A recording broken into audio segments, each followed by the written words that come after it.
Hey, I had a wonderful time with you in Nepal in 2024. I hope that this next adventure is just as exciting. So where are we going this time? And why am I outside in the cold? Well, this country is in Northern Europe, so be prepared for cooler and variable weather, which should be a nice break from the hot Colorado summer. This country has one of the lowest crime rates in the world. So low, the police do not carry firearms, and there's no standing military. This country also has the oldest democracy that is still in place today. In 2023, this country saw 2.2 million tourists. That compared to the 24.8 million tourists we saw here in Colorado Springs in the same year. It's a very small country with a population of only 394,000 people. That's half the population of the city we live in. Over 60% of this population lives in the capital city, where we will be spending some time. Similar to our last adventure, this trip will be a good mix of exploring the city, but also incorporating nature and hiking in the itinerary. And most importantly, not only do they have flushable Western toilets, but they are also known to have the best tap water in all of the world. It's safe to drink, and it's made from glacial waters. This year, I'd like to take you to Iceland.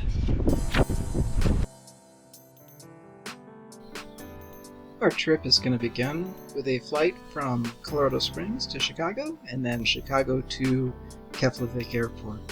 We'll arrive in the morning and then drive into Reykjavik. First day we'll spend exploring Reykjavik. It's a beautiful, compact, walkable city, but we will have a rental car.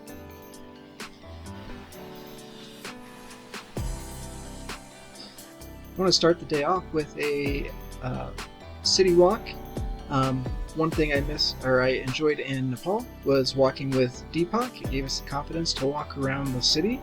So I want to do that first thing when we get there, so that we know our way around, we know where everything's at, and we feel comfortable walking around the downtown area.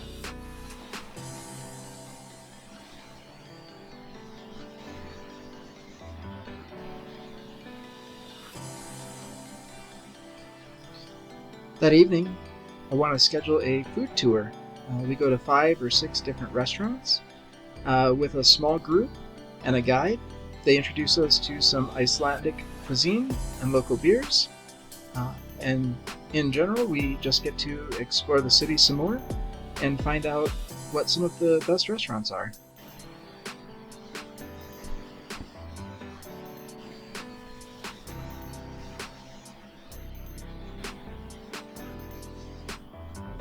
The next 2 days in Reykjavik, there are a lot of things that we can do.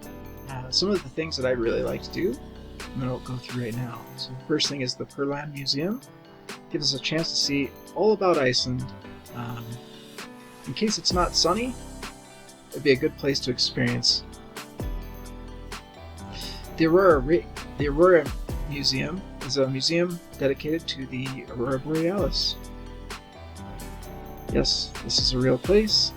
This is the Icelandic Philological Museum. It's one of the most popular tourist attractions in Reykjavik, and I think we should give it a stop. Maybe even enjoy some of their waffles.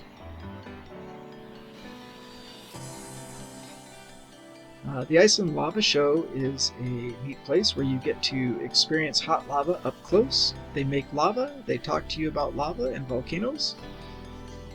And it'd be a really neat experience. One thing we definitely have to do is the Flyover Iceland ride in Reykjavik. This is like the thing we did at Disney, and it looks just incredible.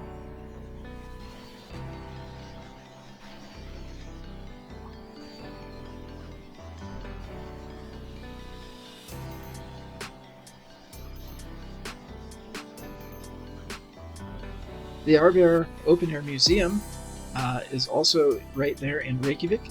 It reminds me of Living History Farms. It allows us to go see some of the houses and the way that Icelandic people have lived throughout history.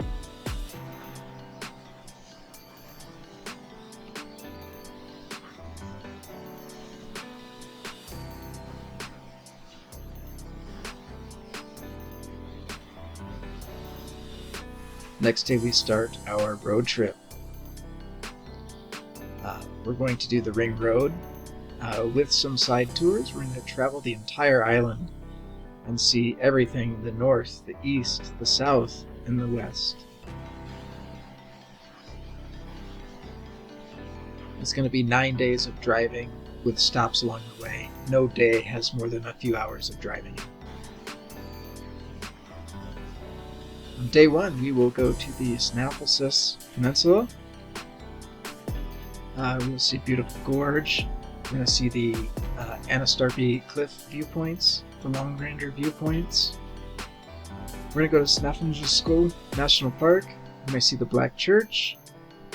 And then we'll go see Kirkjufell, one of the most popular mountains in Iceland. We'll spend the night in the Dalhatter Lodge. It's a small cabin, not far from the Snafflesis Peninsula. They do have free breakfast, but we will not have a kitchen there. The next day, we're going to drive to Akureyri. So we'll leave the lodge in the morning. We'll make a stop at Bogavarki Fortress. It's an ancient Viking fortress. It's got ruins and lots of informative signage. Next, we'll go to the Vitsker rock formations. It's one of the most famous rock formations on Iceland's north coast. And then from there, we'll go to the Glambear Farm Museum. It's a replica of the ancient or old turf houses that existed within Iceland. And then we'll finish the day in Akureyri. They have a neat botanical garden there and some geothermal spas, and we can explore the city. We'll be staying in the K16 apartments. They have a full kitchen, so we'll be able to make our own food. Seems like a very nice place to stay right in the center of town.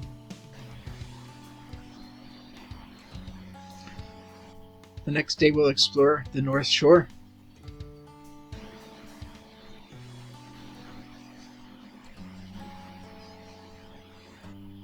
We'll start out with the Godafoss waterfall of the gods. They say the gods were thrown into that waterfall. Then we will make our way up to Husavik, where we will go on a whale watching tour. In case of bad weather, the tour may be canceled, but there's also a whale museum right there at the harbor. There's a few other things that we could do in the town as well. After Husavik, we'll make our way down to Lake Mavatten. We'll stay at a hotel at Lake Mavatten. It's a few minute walk from the lake, and there's trails all around. The next day, we will spend our day exploring the Lake Mavatten area. We can hike around the lake. They have the Dimburger lava fields. That has some nice hiking trails. There's a geothermal area that we can explore. I hear it smells like sulfur.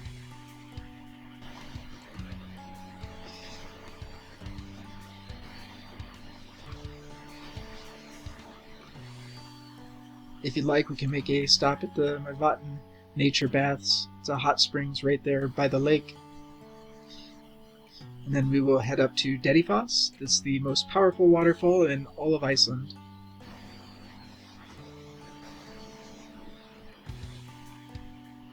We'll spend the night at the Hotel Studligil, near Studligil Canyon. It's a older, more basic accommodation. We won't be able to cook there. They do have a restaurant on site. They have on-site EV chargers as well. The next day we'll explore the East Fjords.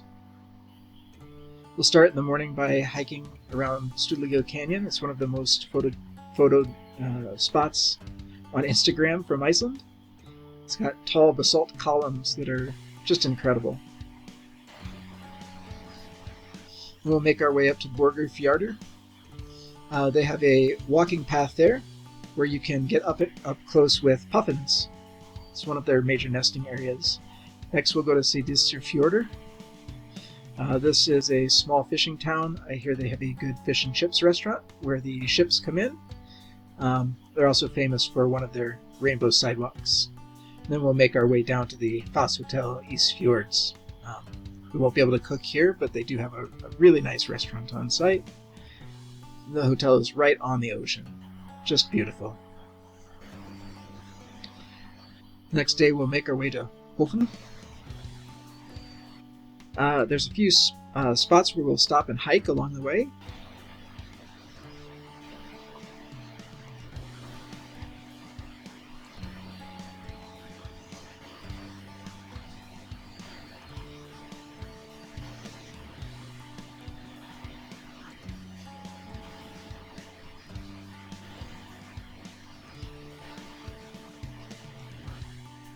The Stoksnes Peninsula is just beautiful. It's a black sand beach with mountains, and they have an ancient village replica, an ancient Viking village replica that was made for a movie prop. This is just minutes from where we'll be staying in Hofen. This hotel also does not have a kitchen, but they do have a restaurant on site, and there's plenty of places to eat in town.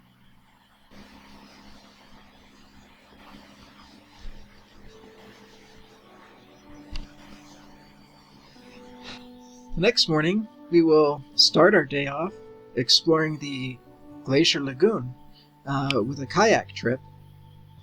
Kayak trip lasts about 3 hours. First thing in the morning, we get to explore the lagoon by kayak and get up close and personal with the glacier.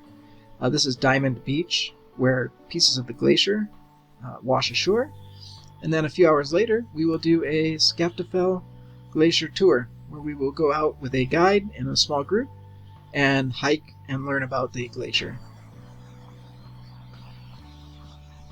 There is a beautiful canyon on the way to Vik.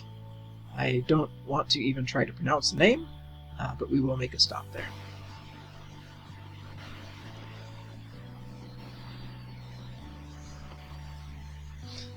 When we stop in Vik, we will be right by the Reisafanda Black Sand Beach. So we can explore that beach before we go to bed, and then we'll stay in the Vik apartments. This has a full kitchen, so we will be able to prepare our own food here.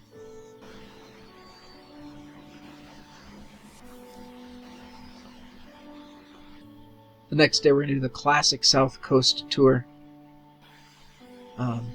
We will start by going to the glacier. There's some hiking trails there. And then we will head to Skogafoss. There is a trail that goes up to the top where you can view it from the top, and then that trail actually goes for 16 more miles. So we can take that as long as we want until we turn around. There's, I think, 28 waterfalls on that trail.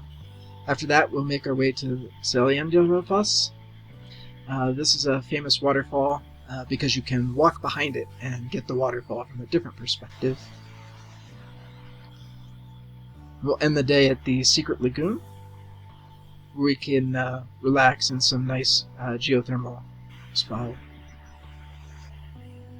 And we will spend the night at the AU44 Cottages. It's a private cabin with a small kitchen, so we can prepare our food here as well.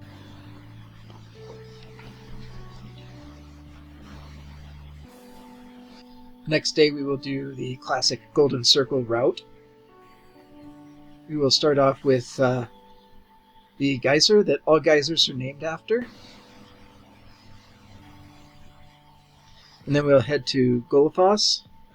This is one of the larger waterfalls in Iceland.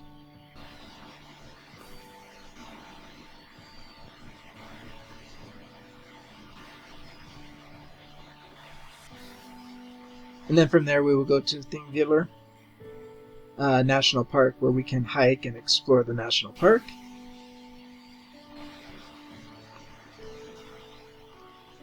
If we have time, we'll stop at the Cured Crater.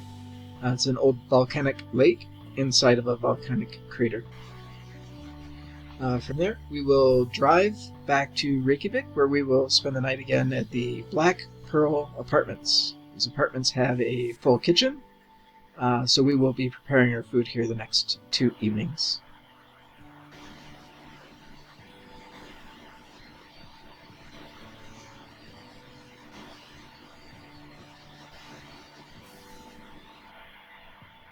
So this is just a view of all of the driving that we've done over the last 10 days.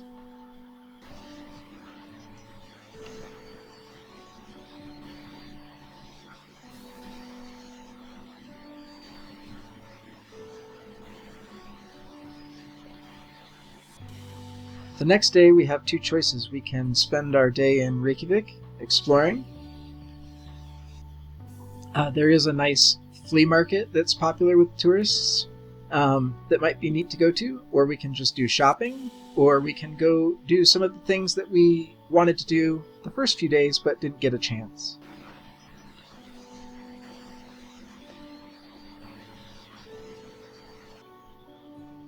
The second option would be a tour to Landmannalaugar. This is a beautiful area. This was on our original itinerary where we would have started our trek, but this will just be a day trip. It's a few-hour drive out and a few-hour drives back. The F-roads that access this don't open until June 1st, so we wouldn't have the opportunity to do this when we arrive. This would be the only chance that we'd get if this is something that you wanted to see. It's a beautiful geothermal area with nature baths and colorful rhyolite mountains.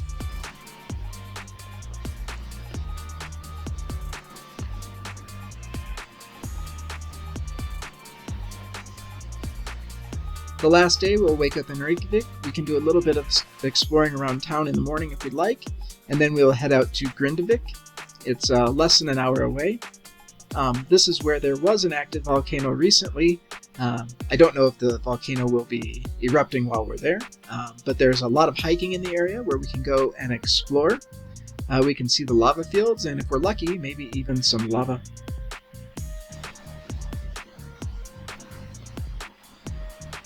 After we hike all day, we'll check into our hotel, and then we will head to the Blue Lagoon. It's the most popular tourist attraction in all of Iceland, but I've heard that if you go after 6 p.m., it's a lot less crowded. I think it'd be a nice way to spend our evening. They are open till midnight. Keep in mind, the sun will barely be setting. And then we'll spend the night at Hotel Keflavik, less than 3 miles from the airport we'll be departing from in the morning.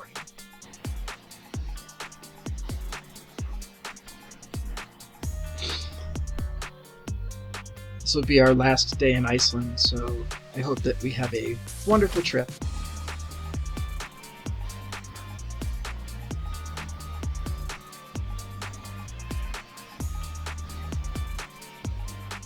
Next morning we'll wake up, we'll get an early breakfast, and then say bye to beautiful Iceland.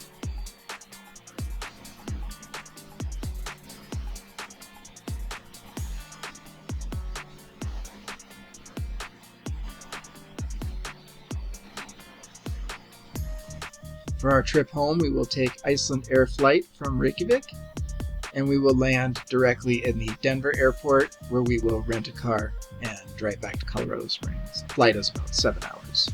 We'll leave at 10 in the morning and we'll arrive at noon. Not gonna lie, I was starting to feel a little bit like Clark W. Griswold there with all the maps. Worked out the whole trip on the computer, so we get the maximum amount of fun time. Now let's just take a look at day 1, shall we?